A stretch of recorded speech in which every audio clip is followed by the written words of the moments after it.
Hello साथियों, नमस्कार। स्वागत है आपका स्टडी करके इस यूट्यूब चैनल पर। तो साथियों, आज के इस वीडियो में हम देखेंगे अकबर के शासनकाल के नवरत्न। अकबर के शासनकाल में नवरत्न कौन कौन से थे, इसको हम एक ट्रिक के माध्यम से समझेंगे। और ट्रिक होगी हमारी बैट बैट MDH। बैट का अर्थ होगा बल्ला, जिससे हम खेलते हैं क्रिकेट, और MDH है एक प्रकार का मसाला। तो ये दोनों चीज़ें आपको याद रखनी है। बैट को आपको 2 बार याद रखना है, बैट बैट MDH। तो जो बैट बैट MDH है, इसके प्रत्येक अक्षर से हम देखेंगे एक ट्रिक को। और हम पहली ट्रिक देखते हैं, बी से हो जाएगा बीरबल। तो बीरबल कौन थे? एक बहुत ही बुद्धिमान राजा थे और अकबर के युद्ध सलाहकार भी थे।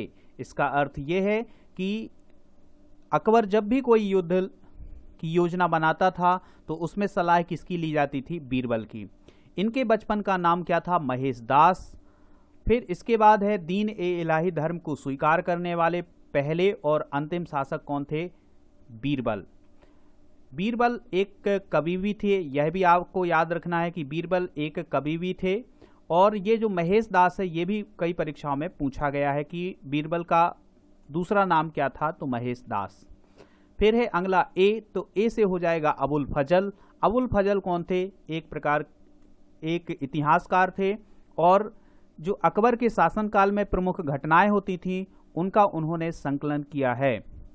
साथियों, अकबरनामा और आईने अकबरी की रचना इन्होंने ही की है।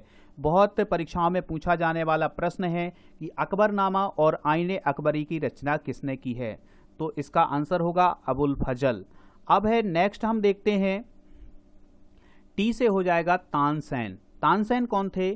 तानसेन संगीत सम्राट तानसेन अकबर के दरबार में एक संगीतज्ञ थे। इनके बचपन का नाम था रामतनु पांडे। यह आपको याद रखना है, इनके बचपन का नाम क्या था? रामतनु पांडे। बहुत परीक्षाओं में पूछा जाने वाला यह प्रश्न है कि तानसेन का बचपन का नाम क्या था? तो रामतनु पांडे। नेक्स्ट है अगला जो बी है, इस बी की हम बात कर रहे हैं। तो बी से हो जाएगा राजा भगवान दास। अब भगवान दास कौन थे? भगवान दास आमेर के राजा भारमल के पुत्र थे। इनकी बहन का विवाह अकबर के साथ हुआ था, जिसको हम जोधा के नाम से जानते हैं। इनकी बहन थी जोधा और उनका विवाह किसके साथ हुआ था? अकबर के साथ हुआ था।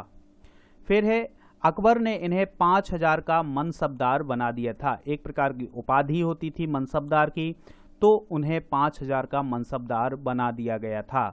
नेक्स्ट है ए से हो जाएगा अब्दुल रहीम खान ए खाना। जो हमारा दूसरे बैट का ए है, उससे हो जाएगा अब्दुल रहीम खान ए खाना। तो अब्दुल रहीम खान ए खाना अकबर के दरबार के राजकवि थे। अब इसके बाद और देखते हैं, अब हमारी जो ट्रिक होगी उसमें जो टी है, टी से हो जाएगा राजा टोडरमल।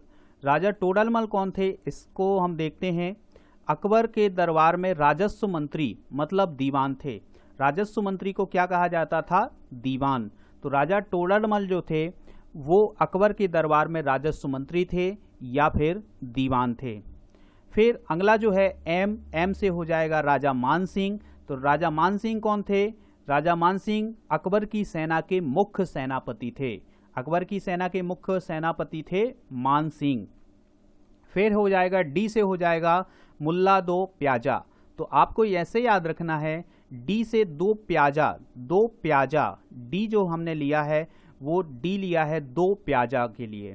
तो मुल्ला दो जो प्याजा अरब के रहने वाले थे।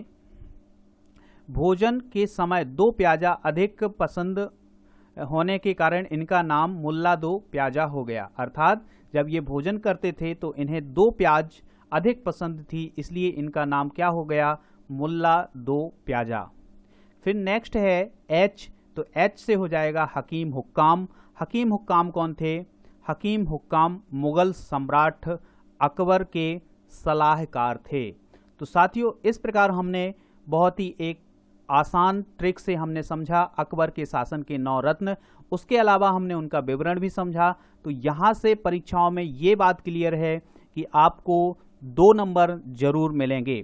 तो साथियों, चलते हैं, लेते हैं विदा, मिलते हैं अगले वीडियो में। तब तक के लिए जय हिंद।